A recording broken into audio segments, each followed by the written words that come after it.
விஜய் உயிர் என்ன வரனா விஜய் உங்க விஜய் எளியவன் குரல்தான் விஜய் உங்க விஜய் தனியா இல்ல கடல்னா விஜய் உங்க விஜய்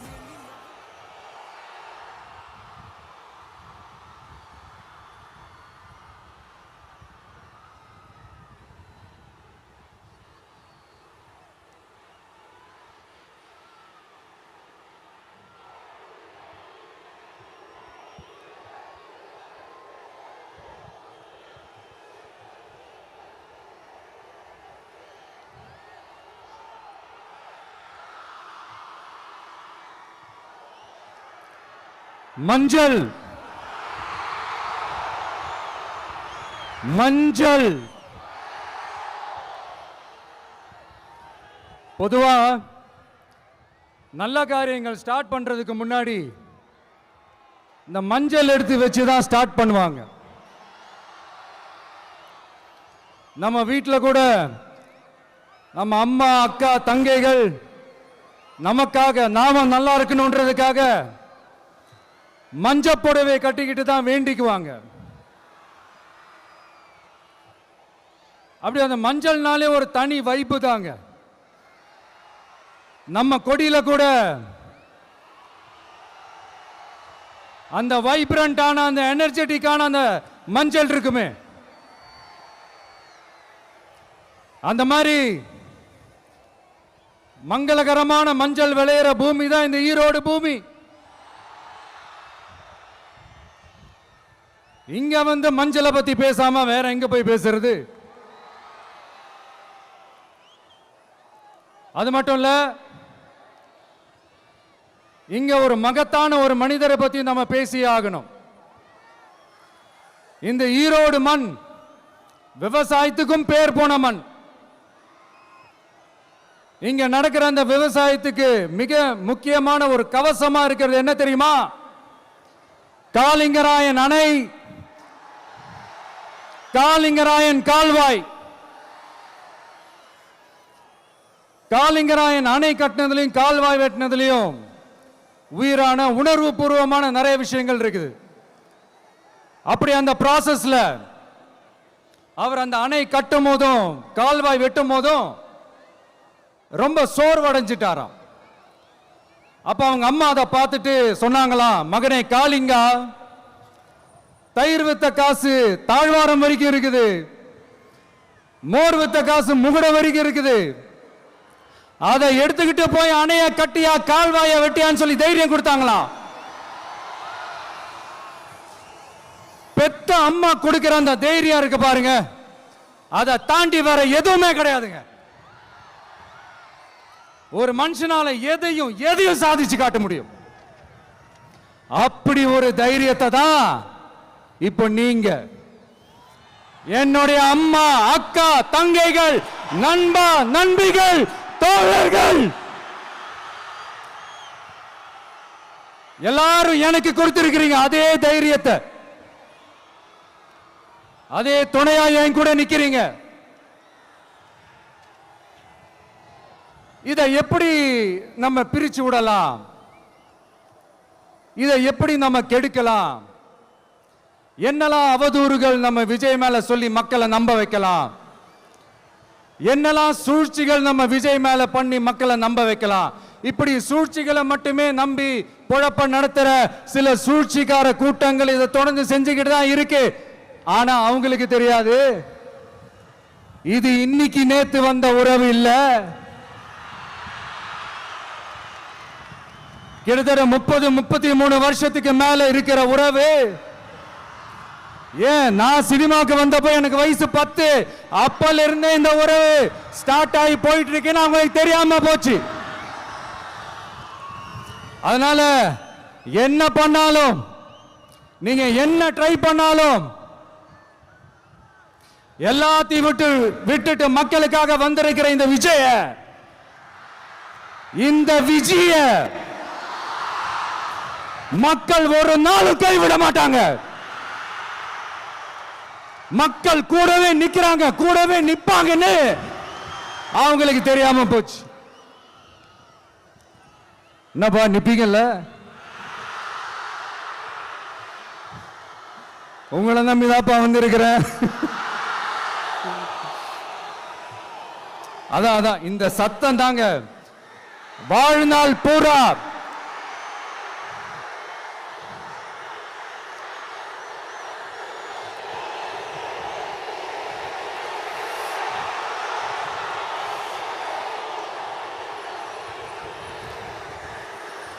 வாழ்நாள் பூரா உங்களுக்கு நன்றியோடவே இருப்பேன்.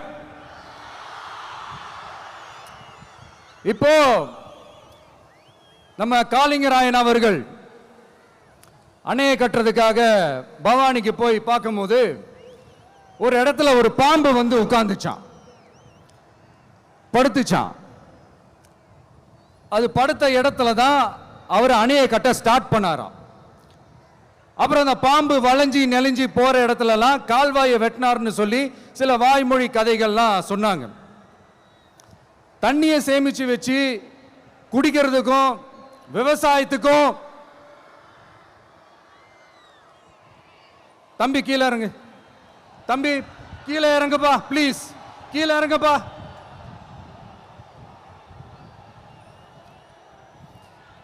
Okay, thank you thank you. கீழே இறங்குங்க, கீழே இறங்குப்பா. நீ இறங்கினாதான் முத்தம் கொடுப்பேன்.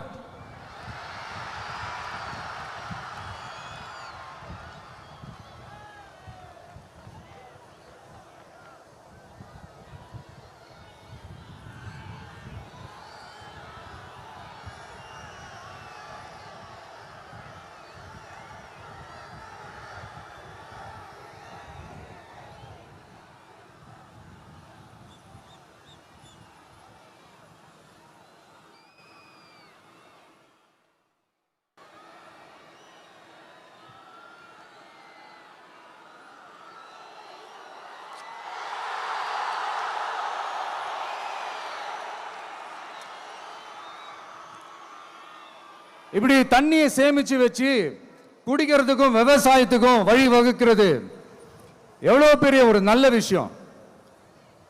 ஸோ இந்த மாதிரி நல்ல விஷயங்கள்லாம் செஞ்சிட்டு கதைகள் சொன்னா பரவாயில்ல, எதுவுமே செய்யாம கதைகளை மட்டும் அடிச்சு விடுறது எப்படி? அத்திக்கடவு அவிநாசி திட்டத்தை இன்னும் விரிவுபடுத்தினா அந்த 3 மாவட்டத்தில் இருக்கிற லட்சக்கணக்கான மக்களுக்கு எவ்வளவு பிரயோஜனமா இருக்கும். எத்தனையோ லட்சம் ஏக்கர் நிலங்கள்ல விவசாயம் நடத்தினா எவ்வளவு பிரயோஜனமா இருக்கும். ஏன் அதெல்லாம் பண்ண மாட்டேன்றீங்க? வள்ளுவர் கோட்டத்துக்கு காட்டுற அக்கறைய இங்க மக்கள் வாழ்வாதாரத்தில் கொஞ்சம் காட்டலாம்ல, ஏன் காட்ட மாட்டேன்றீங்க? இங்க என்ன கவர்மெண்ட் நடத்துறாங்களா இல்ல கண்காட்சி நடத்துறாங்களா? இந்த 21ஆம் நூற்றாண்டிலே மக்களை பத்தி எதுவுமே யோசிக்கிறது இல்ல.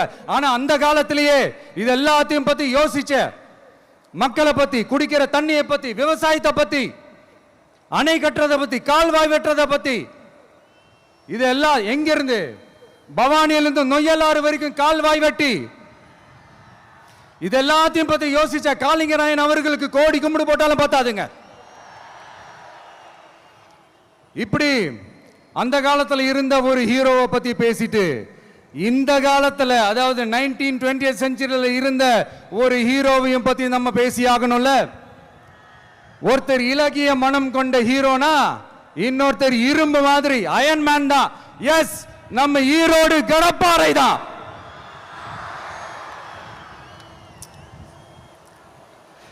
ஒட்டுமொத்த தமிழ்நாட்டையே திருப்பி போட்ட சீர்திருத்த நெம்புகோல் ஈரோடு மாவட்டத்தில் பிறந்த அவர்தான்.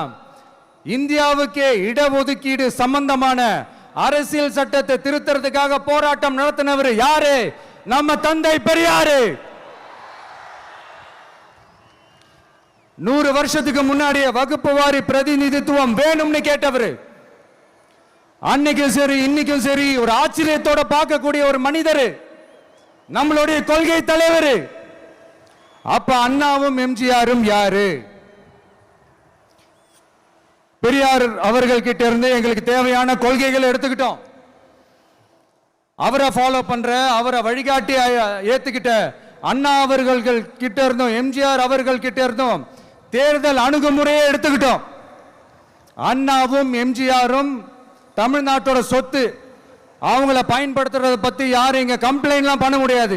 அண்ணா எங்களோடது, எம்ஜிஆர் என்னோடது, எங்களோடது, நீங்களாம் எடுத்துக்க கூடாது அப்படிலாம் யாரும் இங்க அழுதுட்டு இருக்க முடியாது, சொல்லிவிட்டேன். அதனால நாங்க ஒரு வழியில அரசியல் செஞ்சுக்கிட்டு போயிட்டு இருக்கிறோம். உங்களுக்கு தான் டிவிக்கு ஒரு பொருட்டே இல்லைல்ல, அப்புறம் ஏன் கதறீங்க?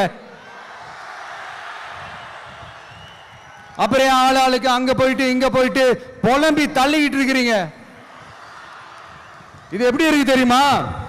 எனக்கு பயம் இல்ல, எனக்கு பயம் இல்ல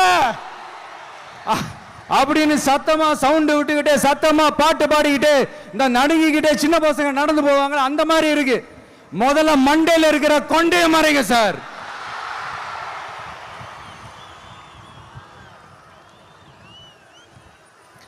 சும்மா மாறு வேஷத்துல மறு வச்சுக்கிட்டு மீடியா ஆளு, ரேடியோ ஆளுன்னு இவங்க ஆளுங்களே மாத்தி மாத்தி அனுப்பிக்கிட்டு இதெல்லாம் என்ன மக்களுக்கு தெரியாதுன்னு நினைச்சிட்டு இருக்கீங்களா? மக்கள் எல்லாத்தையும் உன்னிப்பா கவனிச்சிட்டு இருக்காங்க. அதனாலதான் சொல்றேன், உங்களுக்கு நீங்க கொள்ளையடிச்சு வச்சிருக்கிற காசு தான் துணை. ஆனா எனக்கு என் மேல எல்லையில்லா பாசம் வச்சிருக்கிற இந்த மாசு தான் துணை.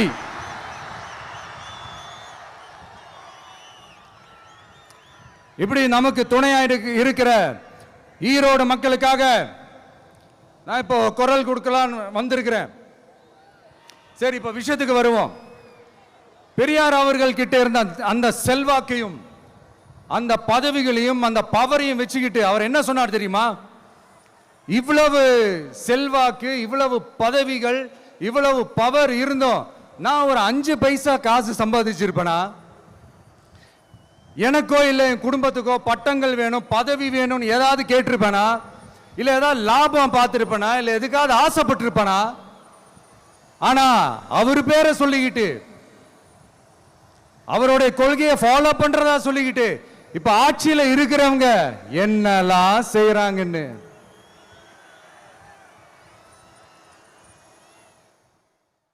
அதனாலதான் சொல்றோம், பெரியார் பேரை சொல்லிக்கிட்டு தயவு செஞ்சு கொள்ளையடிக்காதீங்கயா, தயவு செஞ்சு கொள்ளையடிக்காதீங்க. அவரு பேரை சொல்லிக்கிட்டு பெரியார் பேரை சொல்லி கொள்ளையடிக்கிற இவங்க தான் நம்மளுடைய அரசியல் எதிரி. மக்களை நீங்க சொல்லுங்க, நம்மளுடைய அரசியல் எதிரி யாரு? நம்மளுடைய கொள்கை எதிரி யாரு? ரிப்பீட், நம்மளுடைய அரசியல் எதிரி யாரு? நம்மளுடைய கொள்கை எதிரி யாரு? உங்களுக்கு புரியுதுல்ல? எனக்கு அது போதும்யா, எனக்கு வேற எதுவுமே தேவையில்லை.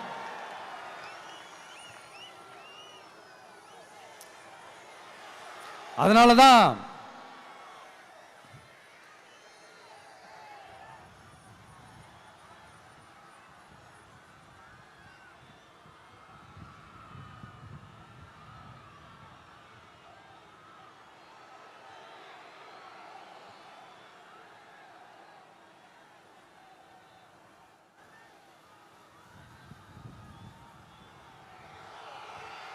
உங்களுக்கு நம்மளை பத்தி நம்ம அரசியலோட நீங்க எல்லாரும் என்னோட அரசியலோட கனெக்டடா இருக்கீங்கன்றது ரொம்ப தெளிவா தெரியுது. அதனால எனக்கு அது போதும். அதனாலதான் எதிரிகள் யாருன்னு சொல்லிட்டு களத்துக்கு வந்திருக்கிறோம். அதனால அவங்கள மட்டும் தான் எதிர்ப்போம். அதுவும் அந்த எதிரிகள் யாரு இப்போ இங்க 2026 சட்டமன்ற தேர்தலில் களத்தில் இருக்கிறாங்களோ அவங்கள மட்டும் தான் எதிர்ப்போம். சும்மா களத்திலே இல்லாதவங்களையும், களத்துக்கும் அவங்களுக்கும் சம்பந்தமே இல்லாதவங்களையும் எதிர்க்கிற ஐடியாலாம் இல்ல பாஸ். நீங்க கேட்கிறீங்கன்றதுக்காகலாம் எதிர்த்துட்டு இருக்க முடியாது பாஸ். எங்களுக்கு நிறைய வேலை இருக்குது.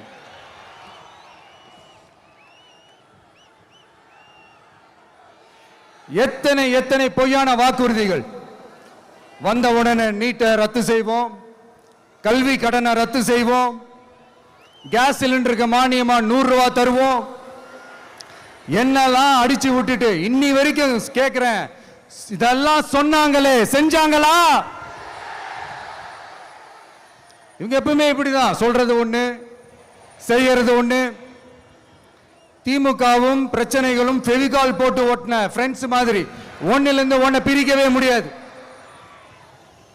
இது இப்போ ஈரோடு பகுதியில் இருக்கிற பிரச்சனையை பத்தி பேசுவோம். பெரியார் பேரை மட்டும் சொல்லிக்கிட்டு எப்படி அவரோட கொள்கைகளுக்கு எதிராக செயல்படுறாங்களோ அப்படிதான் இந்த மஞ்சள் நகரத்தோட மஞ்சளுக்கும் ஒண்ணும் பண்ணல, மஞ்சள் விவசாயிகளுக்கும் ஒண்ணும் பண்ணல. ஆராய்ச்சி மையம், சிறப்பு மையம்னு கோடி கோடியா டெண்டர் விட்டாங்க, பேருக்கு கட்டிடத்தை கட்டினாங்க. ஆனா உலகமே போட்டி போட்டு வாங்குற மஞ்சளை மதிப்பு கூட்டி விற்பனை செய்ய, அதாவது அதோட வேல்யூ இன்க்ரீஸ் பண்ணி நம்ம விவசாயிகளுக்கும் இந்த மாவட்ட மக்களுக்கும் நன்மை செய்ய இதுவரைக்கும் என்ன செஞ்சிருக்காங்கன்னு யோசிச்சு பார்த்தா ஒரு பெரிய ஜீரோ தான்.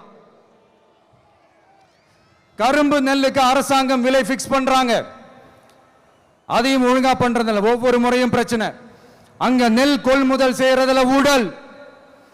சரி, நாம கஷ்டப்பட்டு விளைய வச்சது வீணா போக கூடாதுன்னு நினைச்சு நம்ம விவசாயிகள் கேட்கிற லஞ்சத்தை கொடுத்தாலும் அதுக்கப்புறம் கூட அந்த கொள்முதல் ஒழுங்கா நடக்கிறது இல்லை.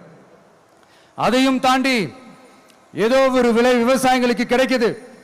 அப்படிலாம் இல்லாம ஒழுங்கா நேர்மையா நம்ம மஞ்சளுக்கும் நியாயமான விலை பிக்ஸ் பண்ணி தரமான விதைகளை கொடுத்தா என்ன குறைஞ்சா போயிடுவாங்க? இதெல்லாம் யோசிக்கிறதுக்கு அவங்களுக்கு நேரமே இல்லை. 24x7 அவங்களோட யோசனை என்ன தெரியுமா? இந்த விஜயை எப்படி முடக்கலாம், தமிழக வெற்றி கழகத்தை எப்படியெல்லாம் முடக்கலாம், அப்படிதான் அவங்களுடைய சிந்தனையே 24x7. எத்தனையோ வருஷத்துக்கு முன்னாடி நம்ம காளிங்கராயர் நதிகளின் இணைப்புக்கு முன்னோடியா இருந்தார். பவானி ஆத்துல வர அதிகமான தண்ணீர் அணை கட்டி தேக்கி தண்ணீர் வறட்சியான பகுதிகளுக்கு அனுப்பினார். ஆனா இன்னைக்கு இவ்வளவு நவீன வசதிகள் இருந்தோம், இவ்வளவு சயின்ஸ் வளர்ச்சிகள் இருந்தோம், இவ்வளவு டெக்னாலஜி வளர்ச்சிகள் இருந்தோம், அவங்க வாக்குறுதியில் ஒன்று கொடுத்தாங்கல்ல, பவானி நொய்யலாறு அமராவதி 6 இணைப்பு திட்டத்துக்கு ஒரு துரும்ப கூட கிள்ளி போடல. வாக்குறுதி நம்பர் 103 சொன்னாங்களே, செஞ்சாங்களா? சரி, இதாவது ஒரு பெரிய ப்ராஜெக்ட் வைங்க.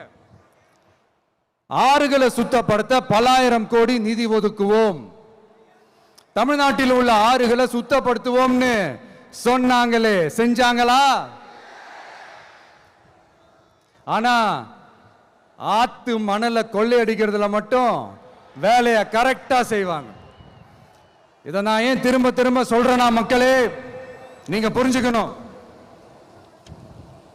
கொஞ்சம் மசந்தா மற்ற மாவட்டங்கள்ல மணல் காணாம போன மாதிரி, மலைகள் காணாம போன மாதிரி, நம்ம மாவட்டத்தில் தனி வளத்தை கொடுத்த செம்மண்ணும் காணாம போறதுக்கு வாய்ப்பு இருக்கு மக்களே. நம்ம மண்ணுக்கும் நம்ம ஆத்துக்கும் நம்ம விவசாயிக்கும் தான் இந்த மோசமான நிலைமை. அதனால ஏதாவது தொழில் செஞ்சு பிழைக்கலாம்னு பார்த்தா அதுக்கும் எங்க விடுறாங்க? தொழில்னு பார்த்தா 30% நெசவாளர்களுக்கு கூலி பாக்கி. அரசாங்கம் நம்ம நெசவாளர்கள் கிட்ட இருந்து கொள்முதல் செய்த வேட்டி சேலைக்கான கூலியை கூட போராடித்தான் வாங்க வேண்டியதா இருக்குது. அது சலுகையோ உதவியோ நலத்திட்டமோ கிடைக்காது. நம்ம உழைப்புக்கான ஊதியம், நம்மளோட உரிமை, அதுக்கே போராட வேண்டிய நிலையில தான் இந்த அரசாங்கம் நம்மளை வச்சிருக்கு. நல்லா பார்த்துக்கங்க மக்களே, உரிமைக்கு குரல் கொடுத்தவங்க தான் இவங்க. சிறு குறு தொழில்கள் பீக் ஹவர்ஸ் சார்ஜ்னு கரண்ட்டுக்கு அநியாய விலை வச்சு அதையும் செய்ய விடாம நம்மளை முடக்கிடுறாங்க. அந்த பீக் ஹவர்ஸ் சார்ஜ் கொள்ளையால எத்தனை வருஷமா எவ்வளவு பேர் பாதிக்கப்படுறோம், எவ்வளவு தொழில்கள் பாதிக்கப்படுது. நாமளும் கத்துறோம், போராடுறோம், கோரிக்கை வைக்கிறோம். எதையாவது இவங்க கண்டுக்கிறாங்களா? கொஞ்சம் யோசிங்க. ஏன் கண்டுக்க மாட்டேன்றாங்கன்னு கொஞ்சம் யோசிங்க. அப்போதாங்க பிரைவேட்ல அதிக விலைக்கு கரண்ட் வாங்க முடியும், அதுக்கு டெண்டர் விட முடியும். அப்படி டெண்டர் விட்ட மேட்டர்ல எல்லாம் என்ன நடக்கும்னு உங்களுக்கும் தெரியும், எனக்கும் தெரியும், நம்ம எல்லாருக்குமே தெரியும். இந்த மாதிரி ஈரோடுல மட்டும் இல்ல, எந்த மாவட்டத்துக்கு போனாலும் பிரச்சனைகள் மேல பிரச்சனைகள் தான். அதையெல்லாம் தீக்கிறதுக்கு ஒரு சொல்யூஷன் கூட சொல்லாம இதுல வேற பெருமையா மாடல் அரசு மாடல் அரசுங்கிறது. இல்ல நான் கேட்கிறேன், கூச்சமா இல்ல?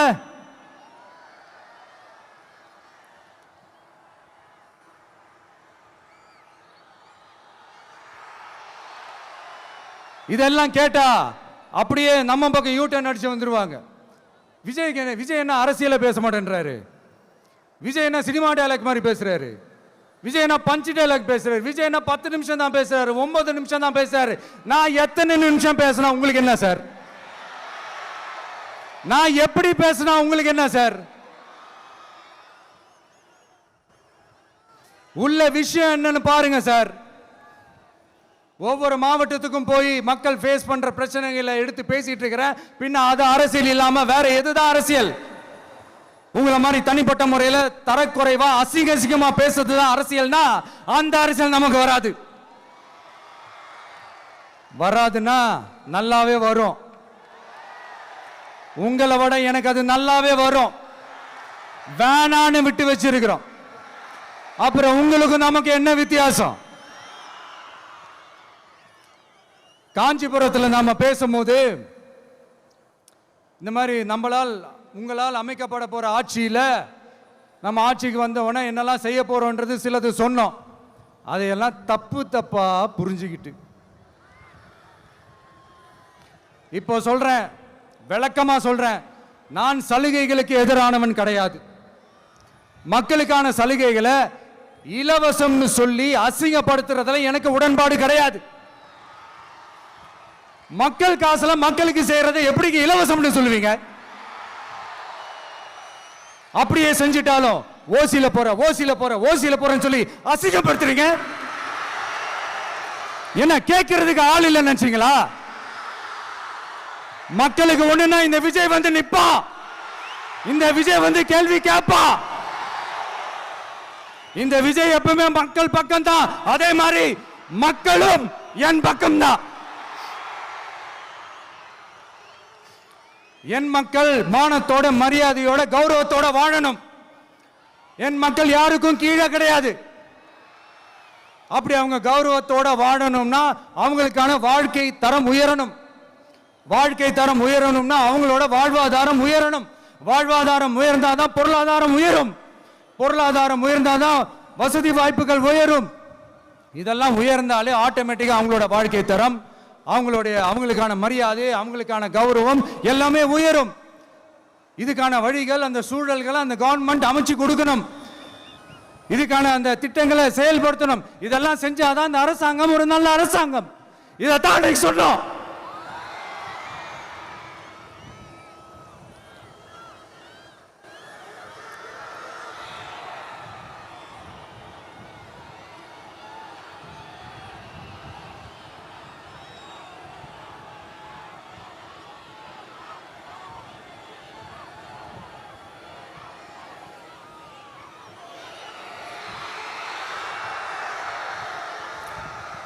இதைத்தான் இன்னைக்கு சொன்னோம். உடனே சொன்னா மட்டும் போதுமா? எப்படி செயல்படுத்துவீங்க? நாங்க என்ன வாயிலே வடை சுடுறதுக்கு டிஎம்கேவா? டிவி கேடா?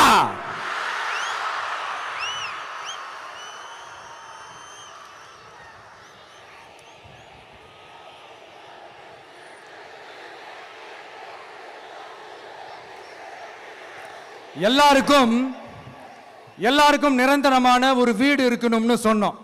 உடனே எங்க ஆட்சியிலே நாங்க எல்லாரும் வீடு கட்டி கொடுத்துட்டோமே அப்படிங்கிறது இல்ல. நான் கேட்கிறேன், இங்க உங்களை தான் கேட்கிறேன், இங்க வாடகைக்கு இருக்கிறவங்களே இங்க யாரும் இல்லையா? எல்லாருக்கும் சொந்தமா வீடு கட்டி கொடுத்துட்டாங்களா? அடுத்து வீட்டில் இருக்கிற ஒவ்வொருத்தரும் மினிமம் டிகிரி படிச்சிருக்கணும் அப்படின்னு சொன்னோம். உடனே எங்க ஆட்சியிலே எல்லாரும் டிகிரி படிச்சு முடிச்சிட்டாங்களே அப்படிங்கிற மாதிரி சொல்றது அது உண்மைனா? ஸ்கூல் லெவல்லையே டிராப் அவுட்ஸ் அதிகமானது யாரோட ஆட்சியிலங்க?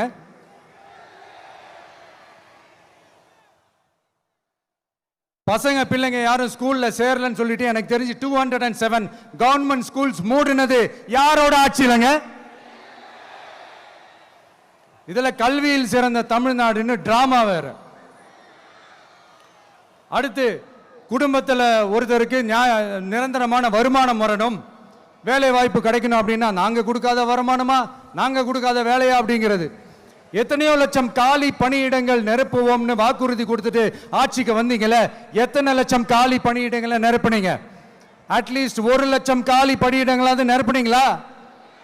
இதெல்லாம் சொல்லிட்டு மக்களை ஏமாத்துறது யாரோட ஆட்சியிலங்க? அடுத்து ரொம்ப முக்கியமா, பெண்களுக்கு பாதுகாப்பு இல்ல, சட்டம் ஒழுங்கு சரியா இல்லைன்னு சொன்னா தமிழ்நாட்டில் பெண்கள் பாதுகாப்பு தான் அதிகமா இருக்குதான். நீங்க சொல்லுங்க மக்களே, பெண்கள் பாதுகாப்பு இருக்கு? சட்டம் ஒழுங்கு சரியா இருக்கு? அவங்க சொல்றது உண்மையா? அவங்க சொல்றதை நீங்க ஏத்துக்கிறீங்களா? சத்தமா கேக்குதா சார்? இதுதான் ரியாலிட்டி, இதுதான் நிஜம். நம்மளுடைய ஆட்சியில சட்டம் ஒழுங்குல சமரசமே இருக்காது. அதனாலதான் இவ்வளவு ஸ்ட்ராங்கா சொல்றோம், தைரியமா இருங்க மக்களே. இந்த மாதிரி விஷயங்கள்லாம் நம்ம மக்கள் கிட்ட எடுத்து சொன்னா உடனே இந்த இது எடுத்துட்டு வந்துருவாங்க.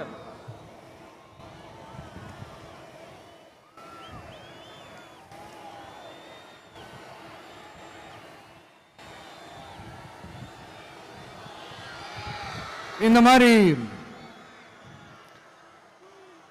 இதெல்லாம் என்னென்ன செய்ய போறோன்றது சிலதெல்லாம் காஞ்சிபுரத்தில் சொன்ன மாதிரி சொன்னா எல்லாத்தையும் தப்பா திருச்சி பேசிக்கிட்டு அவதூறு பரப்பிக்கிட்டு. நான் கூட யோசிப்பேன், எம்ஜிஆர் அவர்களும் மேடம் ஜெயலலிதா மேடம் அவங்களும் ஒரே வார்த்தையில சொல்லி இந்த திமுகவை காலி பண்ணாங்கல்ல. நான் கூட யோசிப்பேன், ஏன் இவ்வளவு ஹார்ஷா பேசுறாங்க, ஏன் இவ்வளவு ஹார்ஷா அவங்கள திட்டுறாங்கன்னு யோசிச்சது உண்டு. இப்பதானே புரியுது. அவங்க 2 பேரும் சொன்னதை இப்ப நானும் ரிப்பீட் பண்றேன். திமுக ஒரு தீய சக்தி, திமுக ஒரு தீய சக்தி, திமுக ஒரு தீய சக்தி, திமுக ஒரு தீய சக்தி, தீய சக்தி, தீய சக்தி, தீய சக்தி. என் நெஞ்சில் குடியிருக்கும் ஈரோடு மக்களே,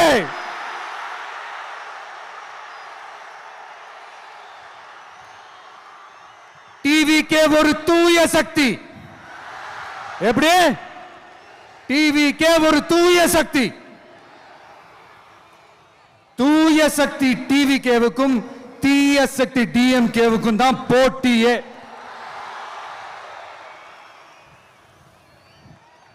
என்ன முடக்கலாம்னு நினைக்கிறீங்க, ஆனா இந்த சத்தத்தை ஒரு நாள் உங்களால முடக்க முடியாது. மக்கள் விரோத திமுக அரசை வீழ்த்த மக்கள் சக்தியான நம்மளால மட்டும்தான் முடியும். அண்ணன் செங்கோட்டையன் அண்ணன் அவர்கள் நம்ம கூட வந்து சேர்ந்தது நமக்கு ஒரு மிகப்பெரிய ஒரு பலம்.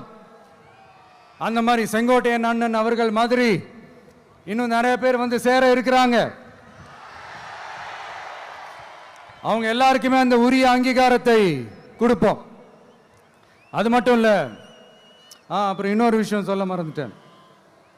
இப்போ ரீசண்டா ஒரு இடத்துல நம்ம சிஎம் சார் அவர்கள் பேசும்போது சொன்னாங்க, என் கேரக்டரையே புரிஞ்சுக்க மாட்டேங்கிறேன். இது சினிமா டயலாக் இல்லையா? நான் ஏதாவது பேசினா சினிமா டயலாகா, சார் பேசினா அது சினிமா டயலாக் இல்லையா? சிலப்பதிகாரத்திலிருந்து எடுத்ததான் அந்த லைன், என் கேரக்டரையே புரிஞ்சிக்க மாட்டேன்றது. உங்களை எப்படிதான் சார் புரிஞ்சுக்கிறது? எந்தெந்த விஷயத்துலலாம் சார் உங்க கேரக்டர் நாங்க புரிஞ்சுக்கிறது? அதையும் நீங்களே சொல்லிட்டீங்கன்னா கொஞ்சம் நல்லா இருக்கும் சார். சட்டம் ஒழுங்குல நாடே சந்தி சிரிக்குது, அதுலையா? பெண்கள் பாதுகாப்புல நாடே சந்தி சிரிக்குது, அதுலையா? பொய் வாக்குறுதிகளா கொடுத்து ஏமாத்தி ஆட்சிக்கு வந்தீங்களே, அதுலையா? எதில் தான் சார் உங்க கேரக்டர் நாங்க புரிஞ்சுக்கிறது? ஆனா ஒண்ணு, தமிழ்நாட்டில் ஆட்சி செய்யற நீங்களும் சரி, ஒன்றியத்தில் ஆட்சி செய்யறவங்களும் சரி, நீங்க 2 பேரும் முதல்ல என்னோட கேரக்டரை புரிஞ்சுக்கணும் சார். என்னோட கேரக்டர்னு சொன்னது நம்ம மக்களோட கேரக்டரை. 2026 சட்டமன்ற தேர்தலோட அந்த கேரக்டரே கொஞ்சம் வேற மாதிரி சார். அதை கொஞ்சம் தயவு செஞ்சு நீங்க புரிஞ்சுக்கணும் சார். புரிஞ்சுக்கலன்னா மக்களே உங்களுக்கு புரிய வைப்பாங்க சார். கான்பிடண்டா இருங்க சார், நல்லதே நடக்கும் சார். வெற்றி நிச்சயம் சார். மீண்டும் சந்திக்கும் வரை நன்றி, வணக்கங்க சார். நண்பா, நண்பிகள், இங்க எல்லாம் பார்த்தோம், எல்லாம் நல்லபடியா நடந்தது.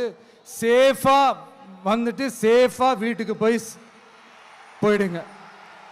எனக்கு எல்லாத்தையும் விட நீங்க தான் எனக்கு முக்கியம். தயவு செஞ்சு சேஃப்டியா போயிட்டு வாங்க.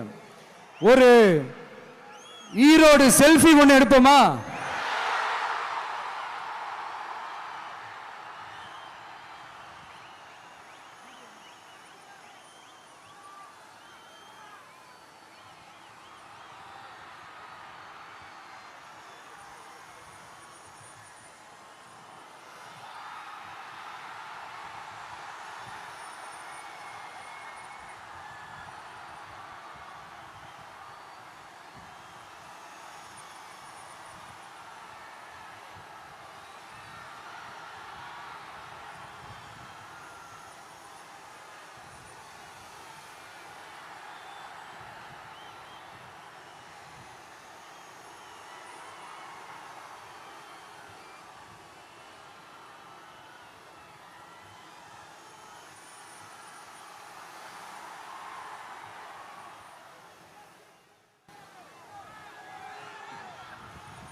சென்ட் ஜோர்ஜ் கோட்டையில் முதலமைச்சராக தலைவர் வருவதற்காக அண்ணன் செங்கோட்டையிலும் செங்கோலை தருகிறார்.